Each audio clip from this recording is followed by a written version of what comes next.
नमस्कार साथियों, मैं अश्विनी गौतम कॉन्सेप्ट पर आपका स्वागत करता हूं। और आज मैं आपके लिए लेकर आया हूं एक बहुत ही इम्पोर्टेंट और इंटरेस्टिंग टॉपिक। आज हम बात करने जा रहे हैं जज और मजिस्ट्रेट में क्या अंतर होता है, इसी के बारे में आज हम डिस्कस करेंगे। अगर आपने अभी तक चैनल सब्सक्राइब नहीं किया तो कर लीजिए, ताकि टाइम पर आपको लेटेस्ट नोटिफिकेशन मिलती रहे। देखिए, सबसे पहले तो हम एक चीज़ समझते हैं। दो तरह के मामले होते हैं, एक होते हैं सिविल केस, दूसरे होते हैं क्रिमिनल केस।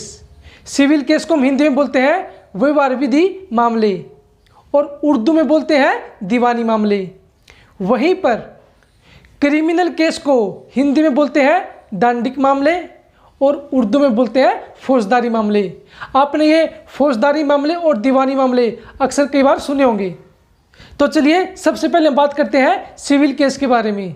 सिविल केस वो केस होते हैं जिनमें क्षतिपूर्ति मतलब कि कंपनसेशन, हर्जाना और अधिकारों की मांग की जाती है। वो कौन से केस होते हैं? Civil case. और जो इनकी सुनवाई करता है सिविल केसेस की, उसको क्या बोलते हो आप? सिविल जज। अब एक कुछ एग्जाम्पल ले लेते हैं सिविल केस के बारे में। देखिए, मान लीजिए पेटेंट का मामला है, ठीक है, या इसके अलावा कॉपीराइट का मामला है, तो ये दोनों ही क्या है? सिविल मामले हैं। आपको समझ में आया? जो सिविल मामलों की सुनवाई करता है वो सिविल जज होता है। अब बात आती है क्रिमिनल केस के ऊपर।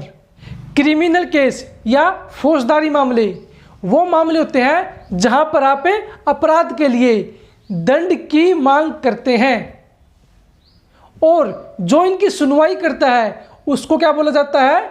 मजिस्ट्रेट। ध्यान रखिएगा, जब आप दंड की मांग करते हैं, ठीक है, किसी अपराध के लिए, और जो उनकी सुनवाई करता है उसको क्या बोलते हैं? मजिस्ट्रेट।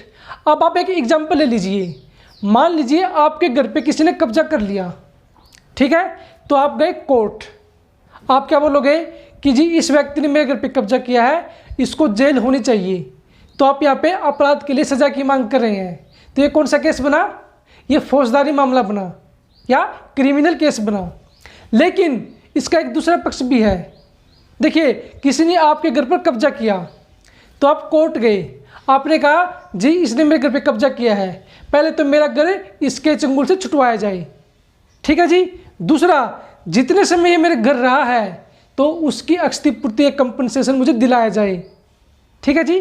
तीसरा, ये दोनों काम होने के बाद इस व्यक्ति को जेल भी होनी चाहिए, क्योंकि इसने मेरी दुकान पर या मेरे प्लॉट पर या मेरी प्रॉपर्टी पर कब्जा किया है, तो इसको जेल भी होनी चाहिए। तो दोस्तों, ये ड्यूल नेचर का हो गया। ये आपका क्रिमिनल केस भी है और ये आपका सिविल केस भी है। सिविल केस क्यों है? क्योंकि आपने उसमें कंपनसेशन की मांग की है, घर छुटवाने की बात की है, मतलब कि अपना अधिकार मांगा है। और ये क्रिमिनल केस क्यों है? क्योंकि आपने उसको जेल में डालने की बात कही है। तो दोस्तों, ये हुआ ड्यूल प्रवृत्ति का, क्रिमिनल केस भी और सिविल केस भी। ये तो थी दोस्तों छोटी कोर्टों की बात। अब जब डिस्ट्रिक्ट लेवल पर कोर्ट आती है तो वहाँ पर सिविल मामलों की जो सुनवाई करता है उसको बोलते हैं डिस्ट्रिक्ट जज, और उस कोर्ट को क्या बोलते हैं जब ये सुनवाई होती है? District court. वहीं पर डिस्ट्रिक्ट लेवल पर ही जब क्रिमिनल मामलों की सुनवाई की जाती है तो उस कोर्ट को क्या बोलते हो? Session court.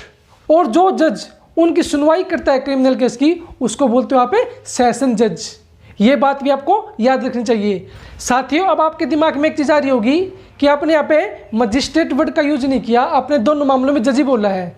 हाँ दोस्तों, जब छोटी कोर्ट की बात होती है, छोटे लेवल पे कोर्ट की बात होती है, वहाँ पर ये होता है कि ये जज है और ये मजिस्ट्रेट है। लेकिन जब हम डिस्ट्रिक्ट लेवल पे आते हैं तो ये दोनों ही जज हो जाते हैं, न्यायाधीश हो जाते हैं। इसके अलावा मैं आपको एक बात और बताना चाहता हूँ। जब दोस्तों कोई भी मैटर, कोई भी मामला हाई कोर्ट में जाता है या फिर सुप्रीम कोर्ट में जाता है, तब इनको क्या बोला जाता है?